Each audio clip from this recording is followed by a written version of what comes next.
ನಮಸ್ತೆ ಎಲ್ಲರಿಗೂ. ಪದ್ಮಾ ಜ್ಯೋತಿಷ್ಯ ಶಾಸ್ತ್ರಕ್ಕೆ ನಿಮಗೆಲ್ಲರಿಗೂ ಸ್ವಾಗತ.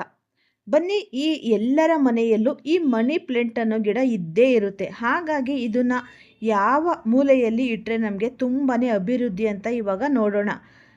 ಈ ಗಿಡವನ್ನು ನೀವು ಈ ಆರ್ಥಿಕ ಸ್ಥಿತಿ ಸುಧಾರಿಸುತ್ತೆ. ಇದನ್ನ ಮನೆಯಲ್ಲಿ ನೀವು ಬೆಳೆಸಿದ್ರೆ ಮತ್ತು ನಕಾರಾತ್ಮಕ ಶಕ್ತಿಗಳು ದೂರ ಆಗುತ್ತೆ. ವಾಸ್ತುಶಾಸ್ತ್ರದ ಪ್ರಕಾರ ಮನೆಯಲ್ಲಿ ಸಕಾರಾತ್ಮಕ ವಾತಾವರಣ ಮತ್ತು ಧನಲಾಭವನ್ನು ಈ ಪ್ಲ್ಯಾಂಟ್ಸ್ ತರುತ್ತೆ ನಮಗೆ. ಹಾಗಾಗಿ ಈ ಒಂದು ಮನಿ ಪ್ಲ್ಯಾಂಟ್ ಇಡುವುದರಿಂದ ಸಿಗುವ ಲಾಭಗಳು ಮತ್ತು ಪಾಲಿಸಬೇಕಾದ ಕೆಲವು ಮುಖ್ಯ ನಿಯಮಗಳು, ಈ ಧನ ಪ್ರಾಪ್ತಿ ಆಗುತ್ತೆ. ಹಾಗಾಗಿ ಈ ಮನಿ ಪ್ಲ್ಯಾಂಟನ್ನು ಮನೆಯ ಆಗ್ನೇಯ ದಿಕ್ಕಿನಲ್ಲಿ ಇಡುವುದು ಅತ್ಯಂತನೇ ಶುಭ ಅಂತಲೇ ಅನ್ನಬಹುದು. ಈ ದಿಕ್ಕಿನ ಅಧಿಪತಿ ಗಣಪತಿ ಮತ್ತು ಶುಕ್ರ. ಹೀಗೆ ಮಾಡುವುದರಿಂದ ಮನೆಯಲ್ಲಿ ಹಣದ ಹರಿವು ತುಂಬಾನೇ ಹೆಚ್ಚಾಗುತ್ತೆ. ಈ ಮನಿ ಪ್ಲಾಂಟ್ ಗಿಡದಲ್ಲಿ ಸಾಕ್ಷಾತ್ ಲಕ್ಷ್ಮೀದೇವಿ ನೆಲೆಸಿದ್ದಾಳೆ ಅಂತಾನೆ ನಾವು ಅನ್ನಬಹುದು. ವಾಸ್ತುಶಾಸ್ತ್ರದ ಪ್ರಕಾರ ಈ ಗಿಡ ಮನೆಯಲ್ಲಿ ಧನಾತ್ಮಕ ಶಕ್ತಿ ಮತ್ತು ಸಂಪತ್ತನ್ನ ಆಕರ್ಷಣೆ ಮಾಡುತ್ತೆ.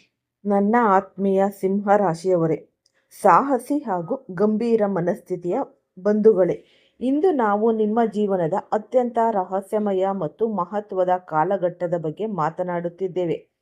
ಸಿಂಹ ರಾಶಿಯವರು ಎಂದರೆ ಸಾಮಾನ್ಯವಾಗಿ ಸಮಾಜಕ್ಕೆ ಅವರು ರಾಜನಂತೆ, ಧೈರ್ಯಶಾಲಿಯಂತೆ ಮತ್ತು ಯಾವುದೇ ಕಷ್ಟಕ್ಕೂ ಮಣಿಯದ ವ್ಯಕ್ತಿಯಂತೆ ಕಾಣಿಸುತ್ತಾರೆ. ಆದರೆ ಪ್ರಸ್ತುತ ದಿನಗಳಲ್ಲಿ ನಿಮ್ಮ ಪರಿಸ್ಥಿತಿ ಹೇಗಿದೆ ಎನ್ನುವುದು ಯಾರಿಗಾದರೂ ತಿಳಿದಿದೆಯೇ?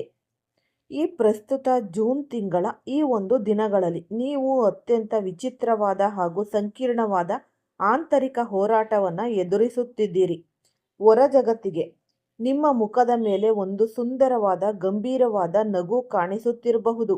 ಆದರೆ ಆ ಮುಖವಾಡದ ಹಿಂದೆ, ಆ ನಗುವಿನ ಮರೆಯಲ್ಲಿ ಎಷ್ಟು ಆಳವಾದ ನೋವು, ಎಷ್ಟು ನಿರಾಶೆ ಮತ್ತು ಎಷ್ಟು ಕಣ್ಣೀರು ಅಡಗಿದೆ ಎನ್ನುವುದು ಕೇವಲ ನಿಮಗಷ್ಟೇ ಗೊತ್ತು. ಇಲ್ಲವೇ ನಿಮ್ಮನ್ನು ಸೃಷ್ಟಿಸಿದ ಆ ಭಗವಂತನಿಗೆ ಮಾತ್ರ ಗೊತ್ತು. ನಿಮ್ಮ ಈ ಒಂದು ಪರಿಸ್ಥಿತಿಗೆ ಕಾರಣ ನಿಮ್ಮ ಜನ್ಮ ಕುಂಡಲಿಯಲ್ಲಿ ದೀರ್ಘಕಾಲದಿಂದ ಅಡಗಿದ್ದ ಒಂದು ಬೃಹತ್ ರಹಸ್ಯ. ಈ ರಹಸ್ಯದ ಪೂರ್ಣ ವಿರಾಮಗಳು ಮತ್ತು ಇದರ ಪ್ರಭಾವದಿಂದ ಜೂನ್ ತಿಂಗಳು ಮುಗಿಯುವುದರೊಳಗೆ ನಿಮ್ಮ ಜೀವನದಲ್ಲಿ ಸಂಭವಿಸಲಿರುವ 3 ಅತ್ಯಂತ ಪ್ರಮುಖ ಘಟನೆಗಳ ಬಗ್ಗೆ ನಾವು ಇಂದು ಆಳವಾಗಿ ವಿಶ್ಲೇಷಣೆ ನಡೆಸಲಿದ್ದೇವೆ. ಇದು ಕೇವಲ ಸಾಧಾರಣ ಭವಿಷ್ಯ ನುಡಿಯಲ್ಲ. ನಿಮ್ಮ ಗ್ರಹಗತಿಗಳ ನಿಖರವಾದ ಚಲನೆ ಹಾಗೂ ನಿಮ್ಮ ಕರ್ಮಫಲದ ಲೆಕ್ಕಾಚಾರದ ಆಧಾರದ ಮೇಲೆ ಸಿದ್ಧಪಡಿಸಲಾದ ಮಹಾನ್ ಸ್ಕ್ರಿಪ್ಟ್ ಇದು. ಇದನ್ನು ಕೇಳಿದ ನಂತರ ನಿಮ್ಮ ಆಲೋಚನಾ ಶೈಲಿಯೇ ಸಂಪೂರ್ಣವಾಗಿ ಬದಲಾಗುತ್ತೆ. ಸಿಂಹರಾಶಿಯವರ ಜಾತಕದಲ್ಲಿ ಸೂರ್ಯನು ಅಧಿಪತಿಯಾಗಿದ್ದಾನೆ. ಸೂರ್ಯ ಎಂದರೆ ತೇಜಸ್ಸು, ನಾಯಕತ್ವ ಮತ್ತು ಆತ್ಮಗೌರವ. ಆದರೆ ಕಳೆದ ಕೆಲವು ವರ್ಷಗಳಿಂದ ನಿಮ್ಮ ಕುಂಡಲಿಯಲ್ಲಿ ಒಂದು ರೀತಿಯ ಅದೃಶ್ಯ ಬಂಧನ ಅಥವಾ ನಕಾರಾತ್ಮಕ ಶಕ್ತಿಗಳ ಪ್ರಭಾವ ದಟ್ಟವಾಗಿತ್ತು. ನೀವು ಎಲ್ಲವನ್ನ ಸರಿಯಾಗಿಯೇ ಮಾಡುತ್ತಿದ್ರಿ, ಯಾರಿಗೂ ದ್ರೋಹ ಬಗೆದಿಲ್ಲ. ಆದರೂ ನಿಮ್ಮ ಜೀವನದಲ್ಲಿ ಮಾತ್ರ ಏಕೆ ಸದಾ ಅಡೆತಡೆಗಳು, ನಿಂದನೆಗಳು ಮತ್ತು ಆರ್ಥಿಕ ನಷ್ಟಗಳು ಎದುರಾಗುತ್ತಿವೆ ಎಂಬ ಪ್ರಶ್ನೆ ನಿಮ್ಮನ್ನು ಕಾಡುತ್ತಿರಬಹುದು. ಇದಕ್ಕೆ ಮುಖ್ಯ ಕಾರಣ ನಿಮ್ಮ ಕುಂಡಲಿಯ ಭಾಗ್ಯಸ್ಥಾನದಲ್ಲಿ ದೀರ್ಘಕಾಲದಿಂದ ನೆರಳಿನಂತೆ ಕಾಡುತ್ತಿದ್ದ ನಕಾರಾತ್ಮಕ ದೃಷ್ಟಿದೋಷ. ಸಿಂಹರಾಶಿಯವರ ಅತ್ಯಂತ ದೊಡ್ಡ ಶಕ್ತಿ ಎಂದರೆ ಅವರ ಒಂದು ಮುಗ್ಧತೆ ಮತ್ತು ಉದಾರ ಮನಸ್ಸು. ಯಾರಾದರೂ ಕಷ್ಟದಲ್ಲಿದ್ದಾರೆ ಎಂದರೆ ನಿಮ್ಮ ಸ್ವಂತ ಹಿತಾಸಕ್ತಿಯನ್ನು ಬದಿಗೊತ್ತಿ ಅವರಿಗೆ ಸಹಾಯ ಮಾಡಲು ಧಾವಿಸುತ್ತೀರಿ. ಆದರೆ ಇದೇ ಉದಾರತೆ ನಿಮ್ಮ ಪಾಲಿಗೆ ಅತ್ಯಂತ ದೊಡ್ಡ ದೌರ್ಬಲ್ಯವಾಗಿ ಪರಿಣಮಿಸಲಿದೆ.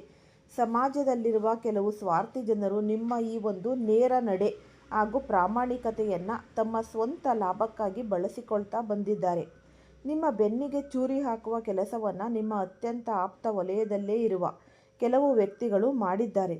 ಆದರೆ ಜೂನ್ ತಿಂಗಳ ಅತ್ಯಂತ ವೇಳೆಗೆ ನಿಮ್ಮ ಕುಂಡಲಿಯಲ್ಲಿದ್ದ ಈ ದೋಷದ ಅವಧಿ ಮುಕ್ತಾಯಗೊಳ್ಳುತ್ತಿದ್ದು ಗ್ರಹಗಳು ತಮ್ಮ ಪಥವನ್ನು ಬದಲಾಯಿಸುತ್ತಿವೆ. ಜೂನ್ ತಿಂಗಳು ಮುಗಿಯುವ ಮುನ್ನ ನಿಮ್ಮ ಜೀವನದಲ್ಲಿ ಸಂಭವಿಸಲಿರುವ ಮೊದಲ ಅತ್ಯಂತ ಪ್ರಮುಖ ಘಟನೆ ಎಂದರೆ ನಿಮ್ಮ ಆರ್ಥಿಕ ಪರಿಸ್ಥಿತಿ ಮತ್ತು ಉದ್ಯೋಗ ಕ್ಷೇತ್ರದಲ್ಲಿ ಕಂಡುಬರಲಿರುವ ಅಭೂತಪೂರ್ವ ಒಂದು ಮಹಾ ಬದಲಾವಣೆ. ದೀರ್ಘಕಾಲದಿಂದ ನೀವು ಒಂದೇ ಸ್ಥಳದಲ್ಲಿ ನಿಂತು ನೀರಾಗಿದ್ರಿ ಎಂದು ಭಾವಿಸುತ್ತಿದ್ದ ಕಾಲ ಈಗ ಮುಗಿಯುತ್ತಿದೆ. ನಿಮ್ಮ ಶ್ರಮಕ್ಕೆ ತಕ್ಕ ಪ್ರತಿಫಲ ಸಿಗುತ್ತಿಲ್ಲ. ಯಾರೋ ನಿಮ್ಮ ಪ್ರಗತಿಯನ್ನು ಕಟ್ಟಿಹಾಕಿದ್ದಾರೆ ಎಂಬ ಭಾವನೆ ನಿಮಗಿತ್ತು. ಉದ್ಯೋಗದಲ್ಲಿ ಬಡ್ತಿ ಸಿಗದೆ, ವ್ಯಾಪಾರದಲ್ಲಿ ಲಾಭ ಬಾರದೆ, ಸಾಲದ ಸುಳಿಗೆ ಸಿಲುಕಿದ್ದ ಸಿಂಹರಾಶಿಯವರಿಗೆ ಜೂನ್ ಕೊನೆಯ 10 ದಿನಗಳಲ್ಲಿ ದೈವಿಕ ಶಕ್ತಿಯ ಸಹಾಯ ದೊರೆಯಲಿದೆ. ನಿಮ್ಮ ನಿರೀಕ್ಷೆಯ ಮಟ್ಟಕ್ಕೂ ಮೀರಿದ ಆರ್ಥಿಕ ಮೂಲಗಳು ತೆರೆದುಕೊಳ್ಳಲಿವೆ. ಸ್ಥಗಿತಗೊಂಡ ಕೆಲಸಗಳ ಈ ಒಂದು ಪುನರಾರಂಭ, ನ್ಯಾಯಾಲಯದ ವ್ಯವಹಾರಗಳು, ಸರ್ಕಾರಿ ಕಚೇರಿಗಳಲ್ಲಿ ಸಿಲುಕಿಕೊಂಡಿದ್ದ ಕಡತಗಳು ಅಥವಾ ಹಳೆಯ ಆಸ್ತಿ ವಿವಾದಗಳು ನಿಮ್ಮ ಪರವಾಗಿ ಬಗೆಹರಿಯಲಿವೆ. ನೀವು ಸಂಪೂರ್ಣವಾಗಿ ಆಶಯ ಕಳೆದುಕೊಂಡಿದ್ದ ಹಳೆಯ ಬಾಕಿಯ ಹಣ ಅಥವಾ ಸಾಲವಾಗಿ ನೀಡಿದ್ದ ಹಣವು ನಿಮ್ಮ ಕೈ ಸೇರಲಿದೆ. ಇದು ನಿಮ್ಮ ದೈನಂದಿನ ಕಷ್ಟಗಳನ್ನು ಮತ್ತು ರಾತ್ರಿ ವೇಳೆ ನಿಮ್ಮ ನಿದ್ದೆಗೆಡಿಸುತ್ತಿದ್ದ ಆರ್ಥಿಕ ಚಿಂತನೆಗಳನ್ನು ಸಂಪೂರ್ಣವಾಗಿ ನಿವಾರಿಸಲಿದೆ. ನಿರುದ್ಯೋಗಿಗಳಿಗೆ ಅಥವಾ ಹೊಸ ವ್ಯಾಪಾರ ಆರಂಭಿಸಬೇಕೆಂದಿರುವವರಿಗೆ ಅತ್ಯುತ್ತಮ ಅವಕಾಶಗಳು ಎದುರಾಗಲಿವೆ. ನಿಮ್ಮ ಉದ್ಯೋಗ ಕ್ಷೇತ್ರದಲ್ಲಿ ಹಿರಿಯ ಅಧಿಕಾರಿಗಳು ನಿಮ್ಮ ಕಾರ್ಯಕ್ಷಮತೆಯನ್ನು ಮುಕ್ತ ಕಂಠದಿಂದ ಶ್ಲಾಘಿಸಲಿದ್ದಾರೆ. ನಿಮ್ಮ ಒಳ್ಳೆಯ ಸಮಯ ಆರಂಭವಾಗುತ್ತಿರುವ ಈ ಸಂದರ್ಭದಲ್ಲಿ ನೀವು ಕೆಲವು ಪ್ರಮುಖ ನಿಯಮಗಳನ್ನು ಪಾಲಿಸುವುದು ಅತ್ಯಗತ್ಯ. ಸಿಂಹ ರಾಶಿಯವರು ಭಾವನಾತ್ಮಕವಾಗಿ ಯಾರಿಗಾದರೂ ಹತ್ತಿರವಾದರೆ ತಮ್ಮ ಮನಸ್ಸಿನ ಎಲ್ಲ ರಹಸ್ಯಗಳನ್ನು, ಭವಿಷ್ಯದ ಯೋಜನೆಗಳನ್ನು ಅವರ ಮುಂದೆ ತೆರೆದು ಇಡುತ್ತಾರೆ. ಜ್ಯೋತಿಷ್ಯ ಶಾಸ್ತ್ರದ ಪ್ರಕಾರ ಇದು ನಿಮಗೆ ಅತ್ಯಂತ ಮಾರಕವಾಗಿ ಪರಿಣಮಿಸಬಹುದು. ನಿಮ್ಮ ಹೊಸ ಉದ್ಯೋಗ, ವ್ಯಾಪಾರದ ಒಪ್ಪಂದ ಅಥವಾ ಧನಾಗಮನದ ಮೂಲಗಳ ಬಗ್ಗೆ ಕೆಲಸ ಸಂಪೂರ್ಣವಾಗಿ ಮುಗಿಯುವವರೆಗೂ ಯಾರೊಂದಿಗೂ ಹಂಚಿಕೊಳ್ಳಬೇಡಿ. ನಕಾರಾತ್ಮಕ ದೃಷ್ಟಿದೋಷವು ನಿಮ್ಮ ಪ್ರಗತಿಯನ್ನು ತಡೆಯಬಹುದು. ನಿಮ್ಮ ಪ್ರಗತಿಯನ್ನು ಕಂಡು ಹೊಟ್ಟೆ ಕಿಚ್ಚುಪಡುವ ಕೆಲವು ಶತ್ರುಗಳು ನಿಮ್ಮ ಆಪ್ತರ ಸೋಗಿನಲ್ಲಿ ಬಂದು ನಿಮ್ಮನ್ನು ಕೆಣಕಲು ಪ್ರಯತ್ನಿಸಬಹುದು. ನೀವು ಕೋಪಗೊಂಡು ತಪ್ಪು ನಿರ್ಧಾರ ತೆಗೆದುಕೊಳ್ಳುವಂತೆ ಮಾಡುವುದು ಅವರ ತಂತ್ರವಾಗಿರುತ್ತೆ. ಆದ್ದರಿಂದ ಈ ಅವಧಿಯಲ್ಲಿ ಸಂಪೂರ್ಣ ಮೌನ ಮತ್ತು ಈ ಸಂಯಮ ಕಾಯ್ದುಕೊಳ್ಳಿ. ಎರಡನೆಯ ಈ ಒಂದು ಮಹಾ ಘಟನೆ ಬಾಂಧವ್ಯಗಳ ಒಂದು ಪರೀಕ್ಷೆ ಮತ್ತು ನಕಲಿ ಮುಖವಾಡಗಳ ಅನಾವರಣ. ಸಿಂಹ ರಾಶಿಯವರ ಜೀವನದ ಅತ್ಯಂತ ಸೂಕ್ಷ್ಮ ಹಾಗೂ ಭಾವನಾತ್ಮಕ ಅಧ್ಯಾಯವೆಂದರೆ ಅವರ ಸಂಬಂಧಗಳು. ಈ ಜೂನ್ ತಿಂಗಳ ಅಂತ್ಯದ ವೇಳೆಗೆ ನಿಮ್ಮ ವೈಯಕ್ತಿಕ ಜೀವನ ಮತ್ತು ಕೌಟುಂಬಿಕ ವಲಯದಲ್ಲಿ ಎರಡನೇ ಹಂತದ ಈ ದೊಡ್ಡ ಘಟನೆ ಸಂಭವಿಸುತ್ತೆ. ಇದು ನಿಮ್ಮ ಮನಸ್ಸಿಗೆ ಸ್ವಲ್ಪ ಮಟ್ಟಿಗೆ ಆಘಾತವನ್ನು ನೀಡಿದರೂ ಭವಿಷ್ಯದ ದೃಷ್ಟಿಯಿಂದ ಅತ್ಯಂತ ಕಲ್ಯಾಣಕಾರಿಯಾಗಿರಲಿದೆ. ಸಿಂಹ ರಾಶಿಯವರಾದ ನೀವು ಪ್ರೀತಿ, ಸ್ನೇಹ ಮತ್ತು ಕುಟುಂಬಕ್ಕಾಗಿ ನಿಮ್ಮ ಇಡೀ ಜೀವನವನ್ನೇ ಧಾರೆ ಎರೆಯಲು ಸಿದ್ಧರಿರುತ್ತೀರಿ. ಯಾರನ್ನಾದರೂ ಒಮ್ಮೆ ನಂಬಿದರೆ ಅವರ ತಪ್ಪುಗಳನ್ನು ಕ್ಷಮಿಸಿ ನಿಮ್ಮ ಹೃದಯದಲ್ಲಿ ಸ್ಥಾನ ನೀಡುತ್ತೀರಿ. ಆದರೆ ಇತ್ತೀಚಿನ ದಿನಗಳಲ್ಲಿ ನೀವು ಪ್ರೀತಿಯಲ್ಲಿ ಅಥವಾ ಅತ್ಯಂತ ಆಪ್ತರಿಂದ ತೀವ್ರವಾದ ವಂಚನೆ, ನಿರಾಶೆ ಮತ್ತು ಹೃದಯಾಘಾತವನ್ನು ಎದುರಿಸುತ್ತೀರಿ. ನೀವು ಯಾರನ್ನೋ ನಿಮ್ಮ ಇಡೀ ಪ್ರಪಂಚ ಎಂದು ಭಾವಿಸಿದ್ರೋ ಆ ವ್ಯಕ್ತಿ ನಿಮ್ಮನ್ನು ಅರ್ಧ ದಾರಿಯಲ್ಲಿ ಕೈಬಿಟ್ಟು ನಿಮ್ಮ ಕಣ್ಣೀರಿಗೆ ಬೆಲೆ ನೀಡದೆ ಸ್ವಾರ್ಥದಿಂದ ದೂರ ಸರಿದಿರಬಹುದು. ಆ ಕರಾಳ ರಾತ್ರಿಗಳಲ್ಲಿ ನೀವು ಅನುಭವಿಸಿದ ಒಂಟಿತನ ಮತ್ತು ಮಾನಸಿಕ ವೇದನೆಗೆ ಈಗ ಕಾಲದ ಚಕ್ರವು ಉತ್ತರಿಸಲು ಸಿದ್ಧವಾಗಿದೆ. ಪಶ್ಚಾತ್ತಾಪದೊಂದಿಗೆ ಮರಳಿ ಬರುವ ಹಳೆಯ ಸಂಬಂಧಗಳು ನಿಮ್ಮನ್ನು ಕೀಳಾಗಿ ಕಂಡು ನಿಮ್ಮ ಪ್ರಾಮಾಣಿಕ ಪ್ರೀತಿಯನ್ನು ಕಾಲ ಕಸದಂತೆ ಕಂಡು ದೂರ ಹೋದ ವ್ಯಕ್ತಿಗೆ ಈಗ ತನ್ನ ತಪ್ಪಿನ ಅರಿವಾಗುತ್ತೆ. ತಪ್ಪಿನ ಅರಿವಾಗುವ ಸಮಯ ಹತ್ತಿರ ಬಂದಾಯಿತು. ಅವರ ಜೀವನದಲ್ಲಿ ಈ ಒಂದು ಗ್ರಹಗಳ ಕ್ರೂರ ದೃಷ್ಟಿ ಆರಂಭವಾಗಲಿದ್ದು ಅವರು ಅನುಭವಿಸಲಿರುವ ಸಂಕಷ್ಟಗಳು ನಿಮ್ಮ ನಿಜವಾದ ಪ್ರೀತಿ ಮತ್ತು ಗೌರವದ ಮೌಲ್ಯವನ್ನು ಅವರಿಗೆ ಮನವರಿಕೆ ಮಾಡಿಕೊಡುತ್ತೆ. ಅವರು ತೀವ್ರವಾದ ಪಶ್ಚಾತ್ತಾಪದಿಂದ ನಿಮ್ಮ ಬಳಿಗೆ ಮರಳಿ ಬರಲು ಕ್ಷಮೆ ಯಾಚಿಸಲು ಪ್ರಯತ್ನ ನಡೆಸಲಿದ್ದಾರೆ. ಈ ಸಂದರ್ಭದಲ್ಲಿ ಸಿಂಹರಾಶಿಯವರಿಗೆ ಅತ್ಯಂತ ದೊಡ್ಡ ಪರೀಕ್ಷೆ ಎದುರಾಗಲಿದೆ.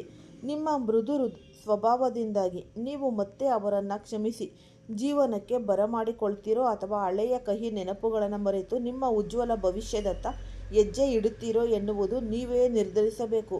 ಈ ಜ್ಯೋತಿಷ್ಯದ ಪ್ರಕಾರ ನಿಮಗಾಗಿ ಒಂದು ಸುಂದರವಾದ, ನಿಮ್ಮನ್ನು ಗೌರವಿಸುವ ಹೊಸ ಬಾಂಧವ್ಯವು ಕಾಯುತ್ತಿದೆ. ಆದ್ದರಿಂದ ಹಳೆಯ ಒಡೆತ ಕನ್ನಡಿಯ ತುಂಡುಗಳನ್ನು ಜೋಡಿಸಲು ಹೋಗಿ ಮತ್ತೆ ಕೈಯನ್ನು ಈ ರಕ್ತಸಿಕ್ತ ಮಾಡಿಕೊಳ್ಳಬೇಡಿ. ಆಪ್ತರ ಸೋಗಿನಲ್ಲಿರುವ ಶತ್ರುಗಳ ಒಂದು ಪತ್ತೆ ಕೇವಲ ಪ್ರೇಮ ಜೀವನ ಅಷ್ಟೇ ಅಲ್ಲದೆ ನಿಮ್ಮ ಕೌಟುಂಬಿಕ ವಲಯದಲ್ಲಿ ಹಾಗೂ ಬಂಧುಗಳ ಮಧ್ಯೆ ಮುಖದ ಮೇಲೆ ಸಿಹಿ ಮಾತನಾಡಿ ಬೆನ್ನ ಹಿಂದೆ ನಿಮ್ಮ ಪ್ರಗತಿಯ ಬೇರುಗಳನ್ನು ಕತ್ತರಿಸುತ್ತಿದ್ದ ನಕಲಿ ವ್ಯಕ್ತಿಗಳ ಅಸಲಿ ಮುಖವಾಡಗಳು ಈ ಜೂನ್ ತಿಂಗಳ ಕೊನೆಯ ವಾರದಲ್ಲಿ ಸಂಪೂರ್ಣವಾಗಿ ಕಳಚಿ ಬೀಳುತ್ತೆ. ಯಾವುದೋ ಒಂದು ಅನಿರೀಕ್ಷಿತ ಘಟನೆಯ ಮೂಲಕ ಯಾರು ನಿಮ್ಮವರು, ಯಾರು ಕೇವಲ ನಾಟಕ ಮಾಡುತ್ತಿದ್ದಾರೆ ಎನ್ನುವ ಸತ್ಯ ನಿಮಗೆ ಸ್ಫಟಿಕದಂತೆ ಸ್ಪಷ್ಟವಾಗಲಿದೆ. ಈ ಮೂರನೇ ಮಹಾಘಟನೆ ಕಳೆದ ಕೆಲವು ತಿಂಗಳುಗಳಿಂದ ಅಥವಾ ವರ್ಷಗಳಿಂದ ಸಿಂಹ ರಾಶಿಯವರು ಎದುರಿಸುತ್ತಿದ್ದ ಅತ್ಯಂತ ದೊಡ್ಡ ಸಮಸ್ಯೆ ಎಂದರೆ ಅದು ಈ ಒಂದು ಅಸ್ಪಷ್ಟ ಮಾನಸಿಕ ಗೊಂದಲ ಮತ್ತು ಅಸಹಜ ದೈಹಿಕ ಆಲಸ್ಯ. ಯಾವುದೇ ಕೆಲಸ ಮಾಡಲು ಹೋದರೂ ಉತ್ಸಾಹ ಸಿಗುತ್ತಿರಲಿಲ್ಲ. ರಾತ್ರಿ ವೇಳೆ ಸರಿಯಾಗಿ ನಿದ್ದೆ ಬರುತ್ತಿರಲಿಲ್ಲ. ಎದೆಯಲ್ಲಿ ಒಂದು ರೀತಿಯ ನಿರಂತರ ನಿಗೂಢ ಹೆದರಿಕೆ ಅಥವಾ ಗಲಿಬಿಲಿ ನಿಮ್ಮನ್ನು ಕಾಡುತ್ತಿತ್ತು. ಅನೇಕ ಬಾರಿ ವೈದ್ಯಕೀಯ ಚಿಕಿತ್ಸೆ ಪಡೆದರೂ ಯಾವುದೇ ಪ್ರಗತಿ ಕಂಡುಬಂದಿರಲಿಲ್ಲ. ವಾಸ್ತವವಾಗಿ ಇದು ಯಾವುದೇ ದೈಹಿಕ ಕಾಯಿಲೆಯಾಗಿರಲಿಲ್ಲ. ಇದು ನಿಮ್ಮ ಸುತ್ತಲಿನ ನಕಾರಾತ್ಮಕ ಶಕ್ತಿಗಳ ಹೊಟ್ಟೆಕಿಚ್ಚಿನ ದೃಷ್ಟಿ ದೋಷಗಳ ಹಾಗೂ ನಿಮ್ಮ ಉನ್ನತಿಯನ್ನು ಸಹಿಸದವರು ಉಂಟು ಮಾಡಿದ ಕೆಟ್ಟ ತರಂಗಗಳ ಪ್ರಭಾವ. ಆದರೆ ಜೂನ್ ತಿಂಗಳು ಮುಕ್ತಾಯಗೊಳ್ಳುವ ಮುನ್ನ ನಿಮ್ಮ ಇಷ್ಟ ದೇವತೆ ಹಾಗೂ ಪಿತೃದೇವತೆಗಳ ಆಶೀರ್ವಾದದ ರಕ್ಷಣಾ ಕವಚವು ನಿಮ್ಮ ಸುತ್ತ ಸೃಷ್ಟಿಯಾಗುತ್ತೆ. ಅದೃಶ್ಯ ಭಾರದಿಂದ ಮುಕ್ತಿ. ನಿಮ್ಮ ಮನಸ್ಸಿನ ಮೇಲಿದ್ದ ಬೃಹತ್ ಬಂಡೆಯಂತಹ ಭಾರವು ಹಠಾತ್ತಾಗಿ ಇಳಿದು ಹೋದ ಅನುಭವವಾಗುತ್ತೆ. ನೀವು ಹಿಂದೆಂದೂ ಕಾಣದ ಆಂತರಿಕ ಶಾಂತಿ ಮತ್ತು ಅಪಾರವಾದ ಸಕಾರಾತ್ಮಕ ಶಕ್ತಿಯನ್ನು ನಿಮ್ಮ ದೇಹದಲ್ಲಿ ಅನುಭವಿಸಲಿದ್ದೀರಿ. ಮೂಳೆಗಳಿಗೆ ಸಂಬಂಧಿಸಿದ ನೋವುಗಳು, ಜೀರ್ಣಕ್ರಿಯೆಯ ತೊಂದರೆಗಳು ಅಥವಾ ದೀರ್ಘಕಾಲದ ನರಗಳ ದೌರ್ಬಲ್ಯದಿಂದ ಬಳಲುತ್ತಿದ್ದವರಿಗೆ ಈ ಅವಧಿಯಲ್ಲಿ ಅದ್ಭುತವಾದ ಉಪಶಮನ ದೊರೆಯಲಿದೆ. ನಿಮ್ಮ ಮುಖದಲ್ಲಿ ಹಳೆಯ ತೇಜಸ್ಸು ಮತ್ತು ಆಕರ್ಷಣೆ ಮರಳಿ ಬರಲಿದ್ದು, ಜನರನ್ನು ನಿಮ್ಮತ್ತ ಸೆಳೆಯುವ ಕಾಂತಿಯುಕ್ತ ವ್ಯಕ್ತಿತ್ವ ನಿಮ್ಮದಾಗಲಿದೆ. ನಿಮ್ಮ ಜನ್ಮ ಕುಂಡಲಿಯಲ್ಲಿ ಸೂರ್ಯನು ಉಚ್ಚಸ್ಥಾನಕ್ಕೆ ಬರುತ್ತಿರುವ ಈ ದಿವ್ಯ ಕಾಲದಲ್ಲಿ ನಿಮ್ಮ ಮನೆಯೊಳಗಿನ ನಕಾರಾತ್ಮಕ ಶಕ್ತಿಗಳನ್ನು ಸಂಪೂರ್ಣವಾಗಿ ಉಚ್ಚಾಟನೆ ಮಾಡಲು ಜ್ಯೋತಿಷ್ಯ ಶಾಸ್ತ್ರವು ಒಂದು ಮಹತ್ವದ ಸರಳ ಪರಿಹಾರವನ್ನು ಸೂಚಿಸುತ್ತೆ. ಮನೆಯ ಈಶಾನ್ಯ ಕೋನವನ್ನು ಈ ಉತ್ತರ ಪೂರ್ವ ದಿಕ್ಕು ಯಾವಾಗಲೂ ಅತ್ಯಂತ ಸ್ವಚ್ಛವಾಗಿ, ಪವಿತ್ರವಾಗಿ ಹಾಗೂ ಪ್ರಸನ್ನವಾಗಿ ಇಟ್ಟುಕೊಳ್ಳಿ. ಈ ದಿಕ್ಕಿನಲ್ಲಿ ಯಾವುದೇ ರೀತಿಯ ಕಸ, ಹಳೆಯ ವಸ್ತುಗಳು ಅಥವಾ ತೂಕದ ಸಾಮಗ್ರಿಗಳನ್ನು ಇಡಬೇಡಿ. ಪ್ರತಿದಿನ ಸಂಜೆಯ ವೇಳೆ ಈಶಾನ್ಯ ಕೋನದಲ್ಲಿ ಹಸುವಿನ ತುಪ್ಪದ ದೀಪವನ್ನು ಹಚ್ಚಿ ನಿಮ್ಮ ಇಷ್ಟ ದೇವರನ್ನು ಪ್ರಾರ್ಥಿಸಿ. ಈ ಒಂದು ಸಣ್ಣ ಕಾರ್ಯವು ನಿಮ್ಮ ಮನೆಯೊಳಗೆ ಧನಲಕ್ಷ್ಮಿಯ ಸ್ಥಿರ ವಾಸಕ್ಕೆ ಕಾರಣವಾಗುತ್ತೆ ಮತ್ತು ವಾಸ್ತು ದೋಷಗಳನ್ನು ನಿವಾರಿಸಿ ಕೌಟುಂಬಿಕ ಕಲಹಗಳಿಗೆ ಶಾಶ್ವತ ವಿರಾಮ ನೀಡುತ್ತೆ. ಮೂರನೆಯ ಮಹಾಘಟನೆ ಸಿಂಹ ರಾಶಿಯವರ ಆಂತರಿಕ ಜಗತ್ತಿನಲ್ಲಿ ಜೂನ್ ತಿಂಗಳ ಕೊನೆಯ ದಿನಗಳಲ್ಲಿ ಸಂಭವಿಸಲಿರುವ ಬದಲಾವಣೆಗಳು ಸಾಮಾನ್ಯವಾದುದಲ್ಲ. ದೀರ್ಘಕಾಲದಿಂದ ನಿಮ್ಮನ್ನು ಕಾಡುತ್ತಿದ್ದ ನಕಾರಾತ್ಮಕ ಶಕ್ತಿಗಳ ಪ್ರಭಾವವು ಸಂಪೂರ್ಣವಾಗಿ ಕ್ಷೀಣಿಸುತ್ತಿರುವ ಬೆನ್ನಲ್ಲೇ ನಿಮ್ಮ ಇಷ್ಟ ದೇವತೆ ಮತ್ತು ಪಿತೃದೇವತೆಗಳ ದಿವ್ಯ ಆಶೀರ್ವಾದದ ಹಸ್ತವು ನಿಮ್ಮ ತಲೆಯ ಮೇಲೆ ನೇರವಾಗಿ ಸ್ಥಾಪಿತವಾಗಲಿದೆ.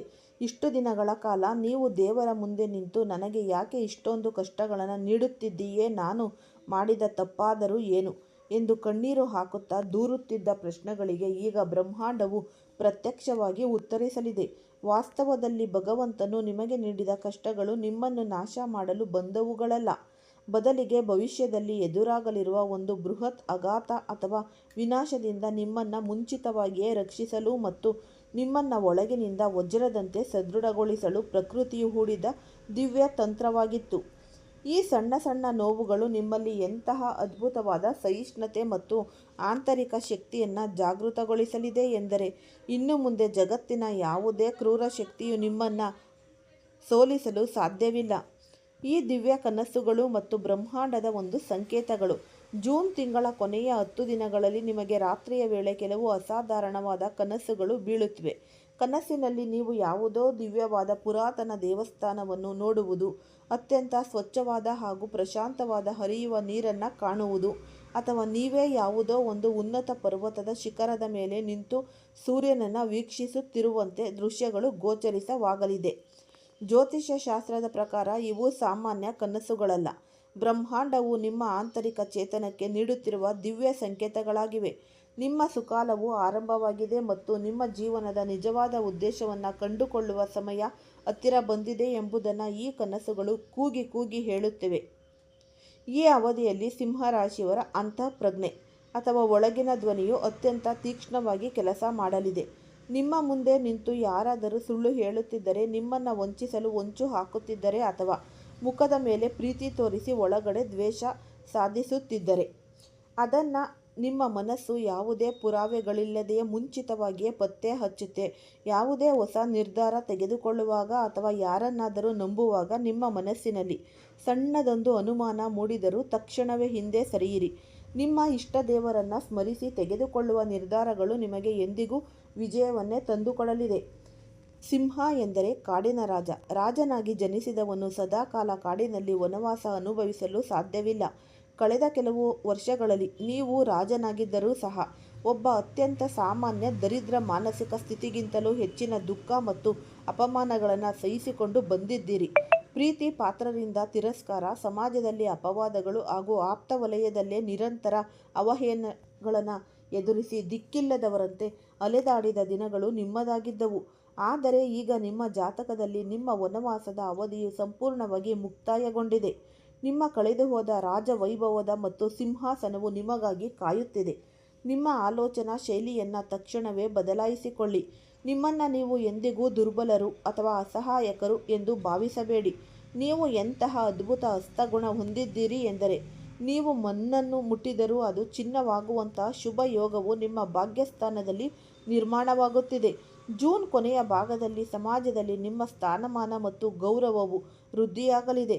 ಇಷ್ಟು ದಿನಗಳ ಕಾಲ ನಿಮ್ಮನ್ನು ಕೀಳಾಗಿ ಕಂಡು ತಮಾಷೆ ಮಾಡುತ್ತಿದ್ದ ಜನರು ಈಗ ನಿಮ್ಮ ಬುದ್ಧಿವಂತಿಕೆ ಮತ್ತು ಯಶಸ್ಸನ್ನು ಕಂಡು ಬೆರಗಾಗಿ ನಿಮ್ಮ ಬಳಿಗೆ ಬಂದು ಸಲಹೆ ಹಾಗೂ ಮಾರ್ಗದರ್ಶನಕ್ಕಾಗಿ ಕೈ ಮುಗಿದು ನಿಲ್ಲುವ ಕಾಲ ಬರಲಿದೆ. ನಿಮ್ಮ ಈ ಒಂದು ಸ್ಥಿತಿ ಆರಂಭವಾಗುತ್ತಿರುವಾಗ ಭಗವಂತನು ನಿಮ್ಮನ್ನು ಮತ್ತೊಂದು ರೀತಿಯಲ್ಲಿ ಪರೀಕ್ಷಿಸುತ್ತಾನೆ. ಹಣ, ಕೀರ್ತಿ ಮತ್ತು ಸಮಾಜದಲ್ಲಿ ಅಧಿಕಾರ ಸಿಕ್ಕಾಗ ಮನುಷ್ಯರಿಗೆ ಅಹಂಕಾರ ಬರುವುದು ಸಹಜ. ಆದರೆ ಸಿಂಹರಾಶಿಯವರು ಈ ಬಲೆಗೆ ಬೀಳಬಾರದು. ಯಾವ ವೇಗದಲ್ಲಿ ಭಗವಂತನು ನಿಮಗೆ ಎಲ್ಲವನ್ನ ದಯಪಾಲಿಸುತ್ತಾನೋ ನಿಮ್ಮಲ್ಲಿ ಅಹಂಕಾರ ತಲೆದೂರಿದ ತಕ್ಷಣವೇ ಅದೇ ವೇಗದಲ್ಲಿ ಎಲ್ಲವನ್ನ ಕಿತ್ತುಕೊಳ್ಳಬಲ್ಲನು ಎನ್ನುವುದು ಮರೆಯಬೇಡಿ. ನಿಮ್ಮ ಕಷ್ಟದ ದಿನಗಳಲ್ಲಿ ಯಾರಾದರೂ ನಿಮಗೆ ಒಂದು ಸಣ್ಣ ಸಹಾಯ ಮಾಡಿದರೂ ಅವರನ್ನು ನಿಮ್ಮ ಜೀವನದ ಕೊನೆಯವರೆಗೂ ಮರೆಯಬೇಡಿ. ಅವರಿಗೆ ಸದಾ ಕೃತಜ್ಞರಾಗಿರಿ. ಅದೇ ಸಮಯದಲ್ಲಿ ನಿಮ್ಮನ್ನು ನಡುನೀರಿನಲ್ಲಿ ಕೈಬಿಟ್ಟು ಈ ರಂಜಿಸಿದವರ ಮೇಲೆ ದ್ವೇಷ ಸಾಧಿಸಲು ಅಥವಾ ಸೇಡು ತೀರಿಸಿಕೊಳ್ಳಲು ನಿಮ್ಮ ಅಮೂಲ್ಯವಾದ ಸಮಯ ಮತ್ತು ಶಕ್ತಿಯನ್ನು ವ್ಯಯಿಸಬೇಡಿ.